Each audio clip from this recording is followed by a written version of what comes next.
Las luces fluorescentes del sótano del juzgado del condado zumbaban como avispas moribundas. Neil Bryant deslizaba su fregona sobre el suelo de linóleo, el olor químico del limpiador industrial mezclándose con ese tufo a documentos viejos y decadencia burocrática. Sus manos que antes habían montado rifles de francotirador en absoluta oscuridad.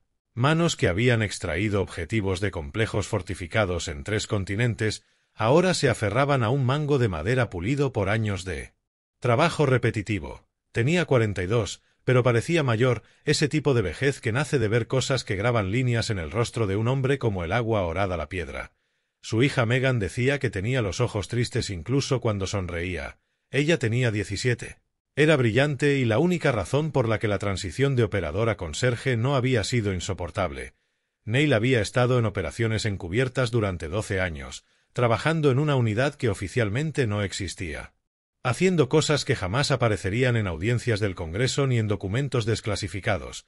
Cuando su esposa murió de cáncer hacía 8 años, pidió salir. Le dieron una baja honorable, una pensión decente y una tapadera como coordinador de logística.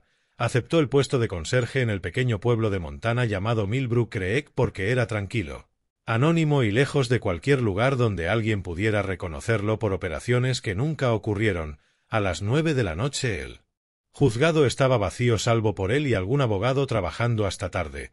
Neil se movía por el edificio como un fantasma, invisible para quienes vivían sus vidas en esas salas. Había aprendido que la invisibilidad era la mayor ventaja operativa. La gente no vigilaba lo que decía delante de un conserje, no cerraba archivadores. Dejaba los ordenadores abiertos al ir al baño. En 3 años empujando una fregona había reunido más inteligencia que muchos investigadores en toda su carrera. Sabía que jueces aceptaban sobornos, que fiscales enterraban casos. Sabía que el sheriff Bill Bridges manejaba el pueblo como un ladrón con placa y que su hermano menor Gordon era un depredador protegido desde el instituto. Neil vació el cubo en el fregadero del cuarto de mantenimiento y miró su reloj. Megan tenía grupo de estudio esa noche. Estaba solicitando ingreso en el MIT, Cornell y Stanford. Sus notas impecables pese a haber perdido a su madre. Había heredado la mente brillante de ella y, por desgracia, la testarudez independiente de su padre. Estaría en casa a las 10. Su teléfono vibró, número desconocido. Casi no respondió, pero algo lo hizo contestar. Señor Bryant, una voz femenina, joven, temblorosa. Sí, soy Cary Álvarez. Yo estaba en el grupo de estudio con Megan. Señor Bryant, ocurrió algo. Debe venir ahora mismo al Hospital Mercy. El teléfono resbaló ligeramente en su mano. ¿Qué pasó? Hubo un accidente. Megan está viva, pero debe venir ya. Neil ya estaba en movimiento.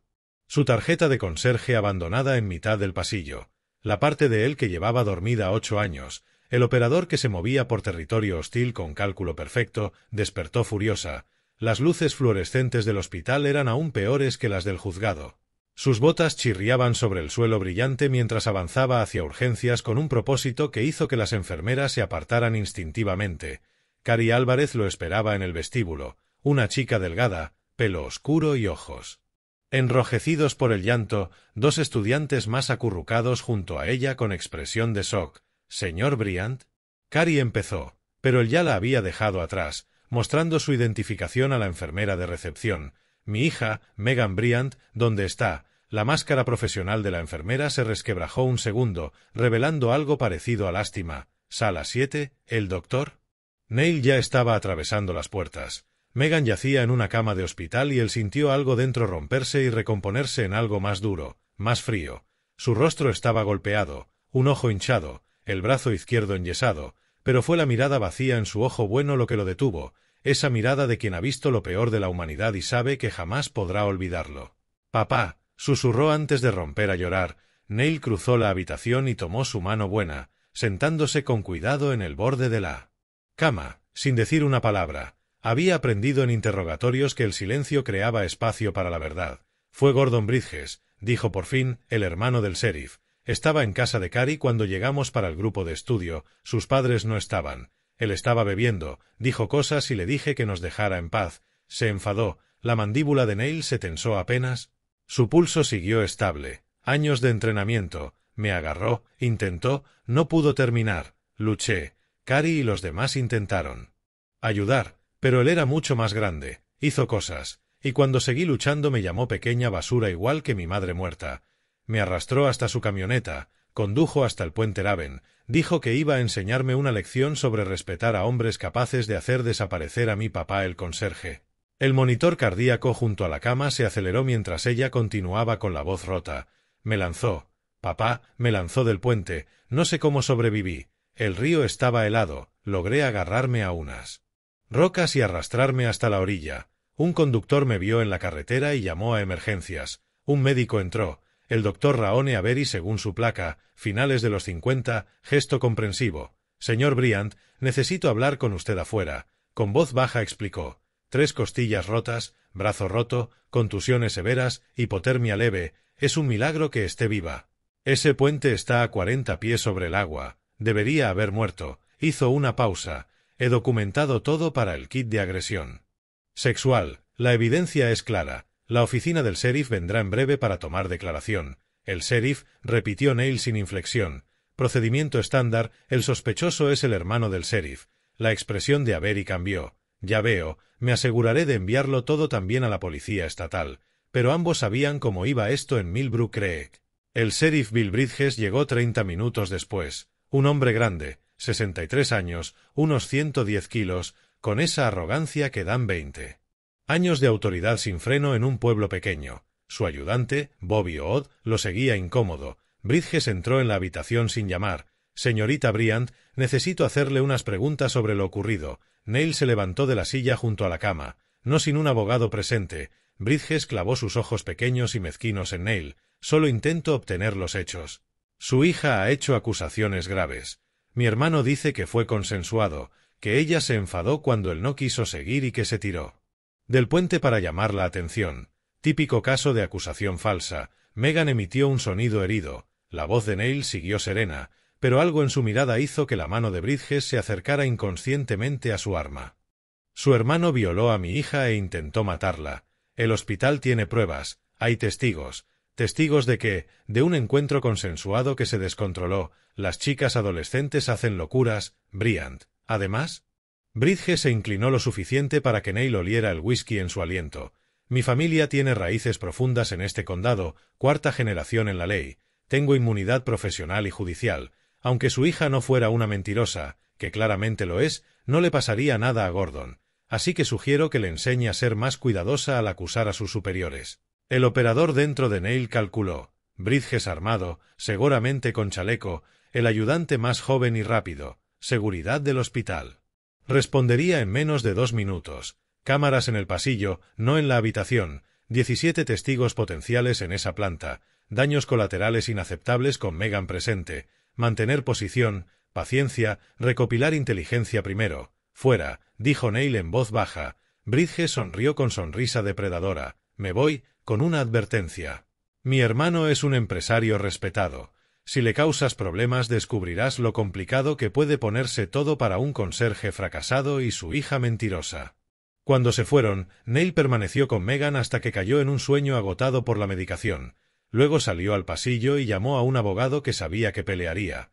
Clarence Sims, especialista en perseguir policías corruptos, le debía un favor desde hacía años cuando Neil había dado testimonio que liberó a uno de sus clientes. Tomaré el caso, dijo Sims tras escuchar lo esencial. Pero Neil, debe saber que Bill Bridges controla la fiscalía. Su hermano ha salido limpio de 4 cargos de agresión en la última década. La última chica que lo acusó terminó retractándose después de que el negocio de su familia ardiera misteriosamente. Lo entiendo. ¿De verdad?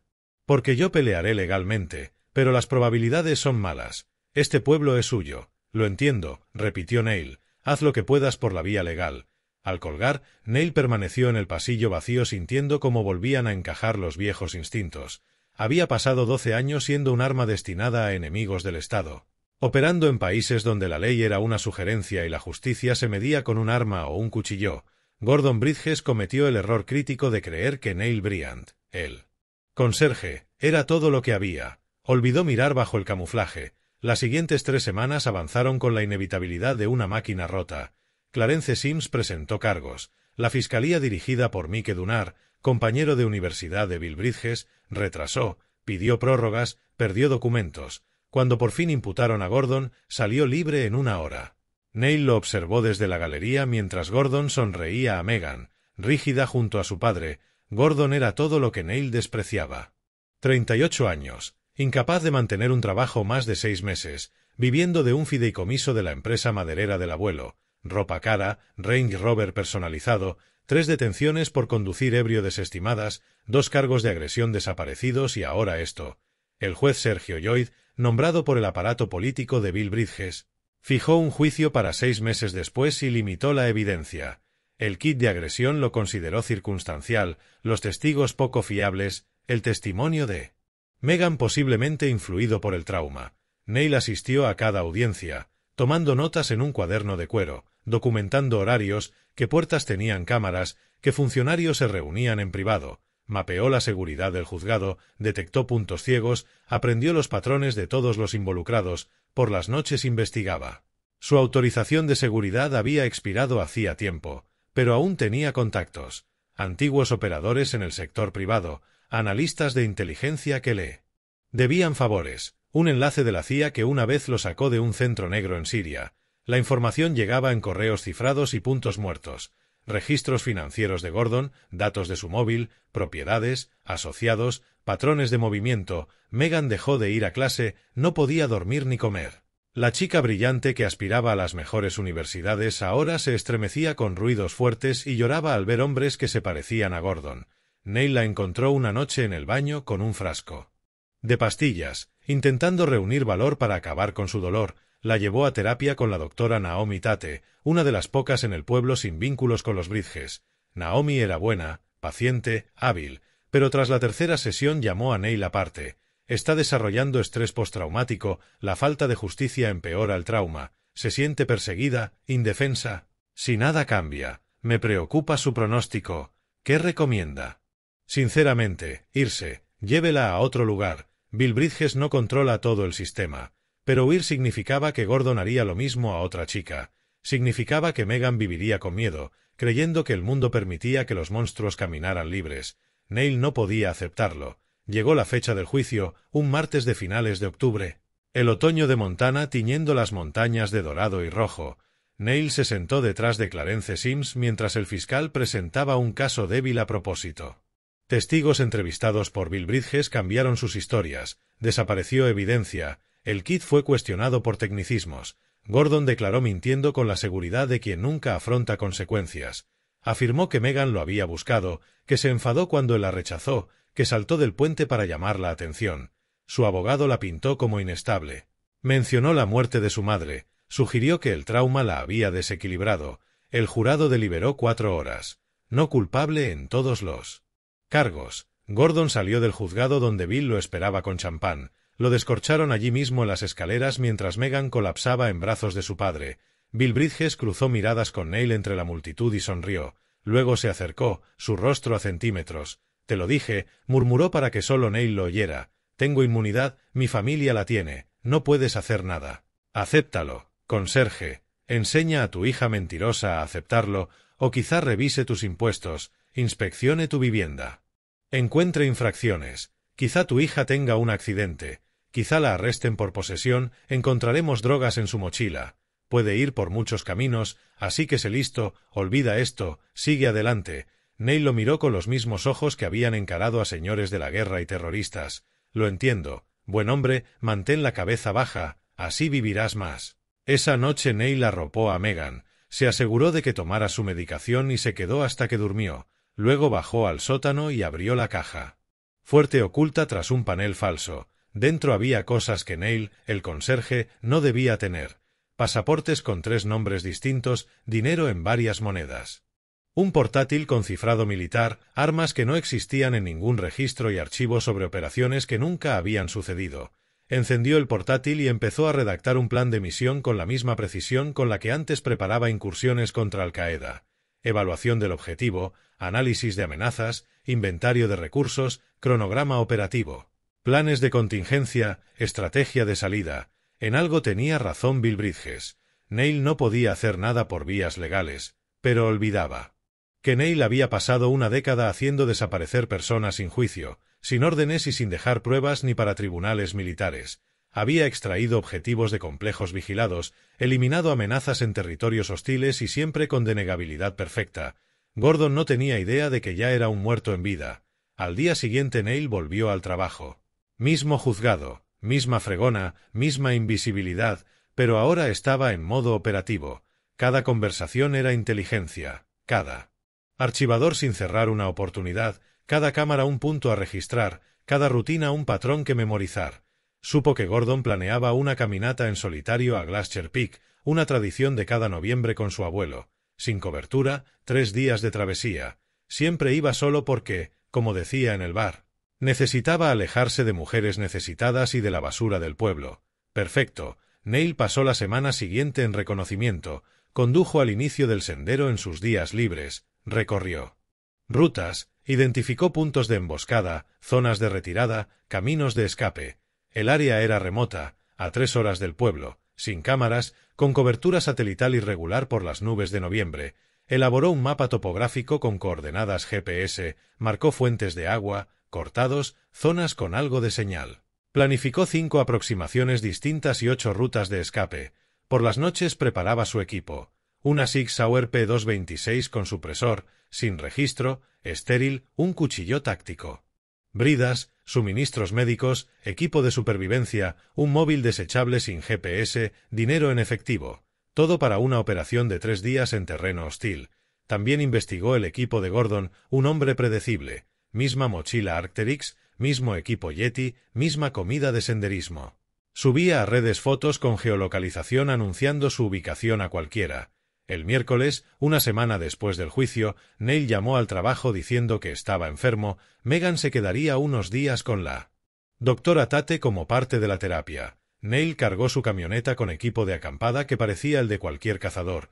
Llevaba ropa comprada en efectivo en una tienda a 3 pueblos, pagado por un hombre que ya no existía en ningún registro. Su móvil quedó apagado sobre la encimera. Todo era limpio, negable, imposible de rastrear. Había pasado 12 años perfeccionando el arte de hacer desaparecer personas. Iba a practicar su oficio por última vez. Gordon publicó en Instagram a las 7:43 de la mañana. Rumbo a Glacier Peak solo. Nos vemos el lunes. Almohadilla naturaleza. Almohadilla necesito esto. Almohadilla meditación.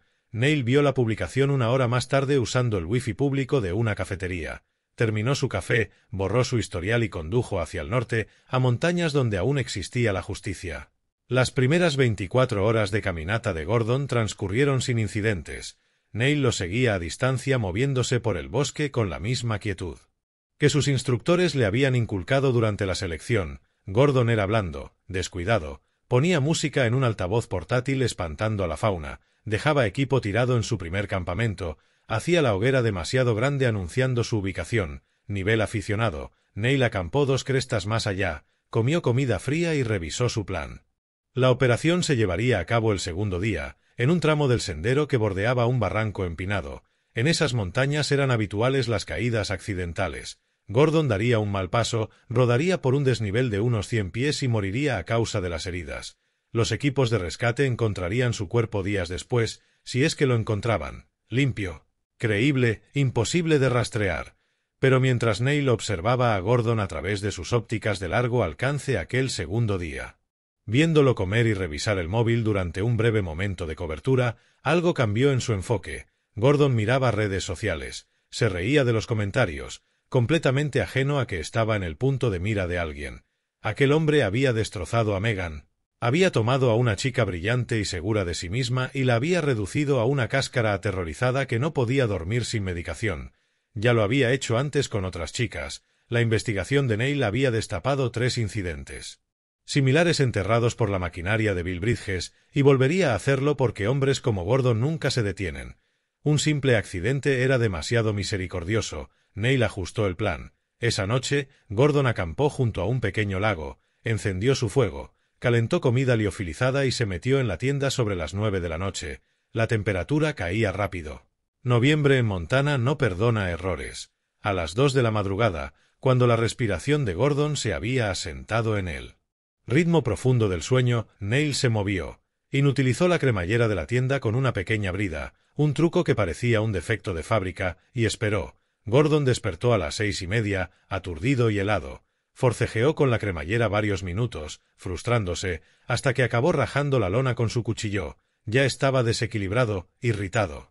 Neil lo observó desde su escondite mientras desmontaba el campamento de forma chapucera, dejando equipo atrás en su prisa por ponerse en marcha y entrar en calor. El hombre empezaba a rozar la hipotermia, no pensaba con claridad. Perfecto. Por la tarde el sendero se estrechó, serpenteando junto al barranco. La grava suelta hacía el terreno traicionero. Gordon avanzaba demasiado rápido, sin probar bien cada pisada, centrado en llegar al siguiente punto de acampada antes de que oscureciera. Neil lo seguía a distancia, esperando. Entonces el pie de Gordon resbaló, se sujetó a una raíz, maldiciendo, el peso de la mochila casi arrastrándolo al vacío. Se quedó un momento allí, respirando con fuerza, mirando hacia el desnivel de unos 100 pies, y Neil salió de entre los árboles a su espalda. Gordon se giró de golpe, con los ojos muy abiertos. «Joder, me has dado un susto». El reconocimiento cruzó su rostro. «Espera, tú eres el conserje, Bryant. ¿Qué coño haces aquí?» Neil no respondió. Solo lo miró con la mirada plana y vacía de un hombre que había matado a 27 personas en 12 años de operaciones y había perdido la cuenta de ¿a cuántas había ayudado a desaparecer? ¿Me estás siguiendo? El miedo de Gordon se transformaba en rabia, la emoción por defecto de los cobardes. «Eso es acoso, tío. Haré que mi hermano te detenga.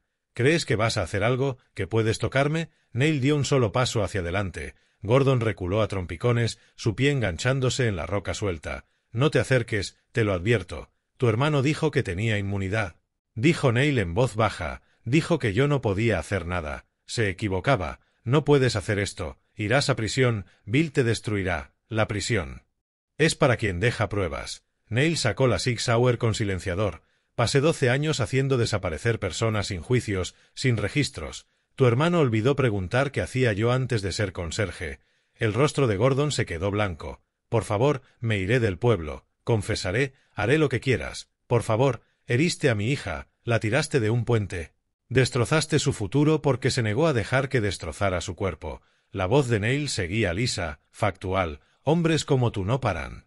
Escalan. El sistema legal falló. Así que voy a ejercer una forma de justicia más antigua. Por favor». Neil le disparó en la rótula derecha. Gordon se desplomó gritando, rodando lejos del borde. Neil dio otro paso y le disparó en la rótula izquierda. 2 tiros precisos, no letales, diseñados para maximizar el dolor. «Esto es por cada chica a la que dañaste», dijo Neil. «Por cada familia que destruiste, por cada momento de terror que causaste». Lo arrastró hasta un árbol y lo aseguró con bridas de grado militar, del tipo que no dejan marcas y se retiran antes de 72 horas. Luego le administró un sedante suave, suficiente para mantenerlo manejable pero consciente. «Esto es lo que va a pasar ahora», explicó Neil con la voz tan tranquila como si hablara del tiempo. «Vas a experimentar lo que vivió mi hija. Miedo, dolor, indefensión. La certeza de que nadie viene a salvarte». Sacó su teléfono satelital, imposible de rastrear, cifrado, e hizo una llamada. 20 minutos después, un helicóptero apareció sobre la cresta, no militar, de contratista privado. El piloto, Andre Buck, era un antiguo Nightstoke que le debía la vida a Neil desde una extracción en Fallujah. «Paquete listo», dijo Neil por radio. El helicóptero tomó tierra unos segundos en un claro. Del bajaron 2 hombres, Mel Richardson y Bruce Nixon. También antiguos operadores de la unidad de Neil. Cargaron a Gordon sin decir palabra, profesionales, eficientes. «¿A dónde vamos?», sollozó Gordon. «A un sitio donde no existe la inmunidad», respondió Neil, «un lugar donde acaba la jurisdicción de Bill Bridges». Volaron hacia el norte, a la profundidad del desierto canadiense, aterrizando en un lugar que no salía en ningún mapa, una vieja base negra de la CIA oficialmente desmantelada, pero aún operativa para trabajos fuera de libros. La instalación era pequeña, un solo edificio y un generador, pero tenía todo lo que Neil necesitaba. Pasó las siguientes 48 horas interrogando a Gordon, arrancándole confesiones de cada delito cometido, grabando vídeos, tomando muestras de ADN, documentando pruebas de abuso que se remontaban 15 años atrás. Gordon se quebró rápido, llorando y confesando cosas que ni siquiera Neil conocía. Neil empaquetó las pruebas con cuidado, haciendo copias, cifrando archivos, seguros, palanca. Al tercer día le administró un cóctel de fármacos que inducía pérdida de memoria y desorientación. Luego Mel y Bruce llevaron de vuelta a Gordon a Montana. dejándolo en su campamento original, con el equipo desperdigado y la tienda rajada. Cuando Gordon despertó no recordaba nada después de montar la tienda la primera noche. Tenía marcas de inyección que parecían picaduras de insecto, moratones inexplicables y un terror animal profundo que no sabía de dónde venía. Los equipos de búsqueda y rescate lo encontraron 3 días después, deshidratado y delirando. Afirmó que lo habían atacado, secuestrado, torturado, pero no había pruebas, ninguna marca que no pudiera explicarse por la intemperie, ni rastro de drogas en su sistema cuando lo analizaron. El psiquiatra diagnosticó falsos recuerdos por estrés postraumático, quizá alucinaciones por hipotermia. Gordon nunca volvió a ser el mismo. Desarrolló una paranoia severa, no dormía, saltaba ante cualquier sombra. En menos de un mes ingresó voluntariamente en un centro psiquiátrico. Pero Neil no había terminado. Bill Bridges supo que algo iba mal el mismo día que su hermano regresó de Glacier Peak. Gordon siempre había sido débil, pero ahora estaba roto, un amasijo balbuceante que gritaba en sueños y no podía quedarse solo. Alguien hizo esto, le dijo a su ayudante de confianza, Bobby Odd. Alguien llegó hasta Gordon y sé quién fue. Pero cuando investigó el paradero de Neil Bryant, el conserje tenía coartadas perfectas. Había estado en el trabajo, grabado por cámaras, durante la excursión de Gordon. Varios testigos confirmaban que no había salido del pueblo.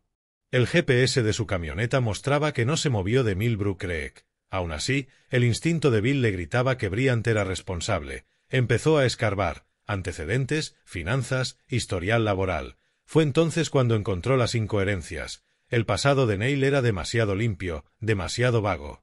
Coordinador logístico para una contratista que apenas existía en registros públicos, 12 años con huecos que no encajaban. Bill llamó a contactos en agencias federales. La mayoría le cerró la puerta, pero un agente de la DEA que le debía un favor, volvió con una advertencia. Sea lo que sea que crees haber encontrado, suéltalo. El expediente de Neil Bryant está sellado a un nivel que nunca he visto. Varias agencias tienen alertas asociadas. Si tiras de ese hilo vas a atraer una atención que no quieres. ¿Quién demonios es? Alguien a quien deberías haber dejado en paz. Mi consejo, olvida esto y sigue adelante. Pero Bill Bridges nunca se había echado atrás en una pelea. Presionó a la fiscalía para investigar a Neil por acoso. No encontraron nada. Puso a la policía a seguirlo. La vida del conserje era absolutamente rutinaria. Trabajo, casa, visitas a su hija en terapia. Entonces empezaron a llegar paquetes anónimos a la oficina de Bill. El primero contenía fotos de su hermano con varias mujeres, pruebas de agresiones que Bill había enterrado. El segundo traía registros financieros que demostraban que Bill había desviado fondos del condado para pagar a las víctimas de Gordon. El tercero era un vídeo de Bill amenazando a una testigo en el caso de Gordon. Cada paquete venía con una nota. La justicia siempre encuentra la manera. Intentó rastrear los paquetes. Imposible. Enviados desde distintos estados, con matasellos aleatorios, imposibles de conectar. Sus aliados políticos empezaron a tomar distancia. La policía estatal recibió denuncias anónimas sobre corrupción en su departamento. El FBI abrió una investigación por violación de derechos civiles. Su máquina cuidadosamente construida comenzó a desmoronarse. Desesperado, Bill enfrentó a Neil una noche en el juzgado. «Sé que fuiste tú», dijo, bloqueando el paso del conserje en un pasillo vacío. «No sé cómo, pero sé que destrozaste a mi hermano y ahora vienes a por mí. No lo permitiré». Neil dejó de fregar y lo miró con esos ojos planos y muertos. «Tu hermano se destruyó solo, y tú también. Yo solo soy un conserje. Mierda, tú eres otra cosa, algo peligroso. Pero escucha bien, yo no soy Gordon, no soy un objetivo blando al que puedas hacer desaparecer. Tengo recursos, tengo poder, te voy a destruir». «Ya intentaste destruirme», dijo Neil en voz baja. «Cuando dejaste que tu hermano saliera libre, cuando amenazaste a mi hija, pensaste que yo no tenía poder, ahí cometiste tu error. ¿Qué eres?» «Lo que deberías haber temido desde el principio». Neil levantó la fregona. «Te sugiero que dimitas, sheriff, que te vayas mientras aún puedas. Porque si vuelves a ir a por mi hija, si la amenazas, si siquiera la miras mal, no acabarás como Gordon. Simplemente dejarás de existir. Sin cuerpo, sin pruebas, sin respuestas, solo otra persona desaparecida en la naturaleza de Montana. Estás amenazando a un agente de la ley. No, estoy describiendo la realidad. Tenías inmunidad en pasado. Ahora solo tienes enemigos y pruebas en tu contra. La pregunta es si eres lo bastante listo como para aceptar la derrota. Bill Bridges no lo era. Intentó una última jugada. Quiso que arrestaran a Megan por cargos de drogas fabricados, plantando pruebas en su coche. Pero Bobby Ood, que llevaba tiempo horrorizado por la corrupción, avisó en secreto a la policía estatal. Pillaron al ayudante de Bill infraganti y lo hicieron declarar contra el sheriff. La investigación del FBI se aceleró. En menos de 3 semanas, Bill Bridges fue detenido por cargos federales: obstrucción a la justicia, manipulación de testigos, violaciones de derechos civiles y 3 cargos de corrupción. Su juicio fue en Denver, lejos de su territorio. Las pruebas eran abrumadoras, muchas procedentes de fuentes anónimas que parecían conocer cada detalle de sus delitos. Bill Bridges recibió 20 años de prisión federal. Gordon Bridges jamás salió del psiquiátrico. Sus confesiones, grabadas durante aquellas 48 horas perdidas, encontraron su camino hasta asociaciones de víctimas. Se amontonaron las demandas civiles, su fondo fiduciario se agotó. En acuerdos, vivió el resto de su vida en una niebla de medicación y miedo, saltando ante sombras que a veces no eran sombras.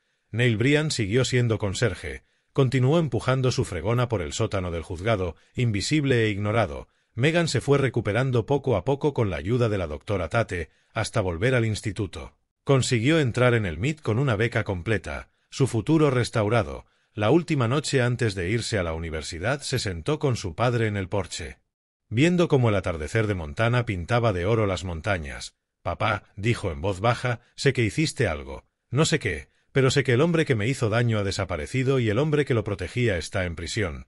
Todos dicen que es coincidencia, que al final la justicia funcionó, pero yo sé que tú». Neil dio un largo sorbo a su café. «A veces la justicia tarda. A veces llega por cauces oficiales y a veces no». Miró a su hija, ya no rota ni aterrorizada, fuerte, completa, lista para enfrentar el mundo. «A veces», admitió, «la única justicia es la que fabricas tú mismo, pero es un camino peligroso que espero que nunca tengas que recorrer, porque tú ya lo recorriste por mí, porque soy tu padre y hay cosas que valen cualquier precio». Megan guardó silencio un largo rato. «Gracias», susurró al final, «por todo». Un año después, en las vacaciones de Acción de Gracias, Megan volvió a casa desde el MIT, encontró a su padre en el sótano, donde guardaba la caja fuerte, el panel falso. Estaba abierto, algo inusual porque siempre lo mantenía oculto. Dentro estaban sus viejos materiales operativos, archivos, documentos, equipo y una carta dirigida a ella, para abrir solo si le pasaba algo. Alargó la mano hacia ella, pero Neil apareció detrás. «Todavía no», dijo. «Espero que nunca, pero si llega el día en que necesites conocer toda la verdad». «Ahí está. ¿Qué hiciste de verdad, papá?» Neil cerró la caja fuerte y encajó el panel. «Fui un arma durante 12 años, apuntada hacia enemigos del Estado. Cuando te hicieron daño, cuando el sistema falló, volví a ser un arma, pero esta vez elegí yo el objetivo». «¿Lo mataste?» «No, hice algo peor. Lo obligué a vivir con las consecuencias de sus actos, a experimentar el terror que él causó, y me aseguré de que su protector cayera con él. ¿Valió la pena? ¿El riesgo?» Neil se giró hacia su hija, brillante, fuerte, viva. «Estás aquí, estás entera, vas a hacer grandes cosas, así que sí, valió cada cosa que arriesgué». Se quedaron en el sótano. Unos instantes, padre e hija unidos por una justicia que existía fuera de los juzgados y los códigos legales. «Te quiero, papá, yo también te quiero, cariño. Ahora vamos, tu tía nos espera para la cena de Acción de Gracias». Subieron las escaleras, dejando el pasado sellado tras un muro falso donde debía estar, en la noche de Montana. Las montañas se alzaban eternas e indiferentes, guardando secretos que nunca serían contados. Neil Bryan siguió siendo conserje, un hombre invisible con una fregona y una vida tranquila, pero en las sombras, donde terminaba la justicia oficial y empezaba el ajuste de cuentas personal, era algo muy distinto. Era el castigo que los depredadores olvidan temer y seguía vigilando. Aquí es donde nuestra historia llega a su fin. Comparte lo que piensas en los comentarios. Gracias por tu valioso tiempo. Si disfrutaste de esta historia, asegúrate de suscribirte al canal, eso me ayudaría muchísimo. Haz clic en el vídeo que ves en pantalla y nos vemos.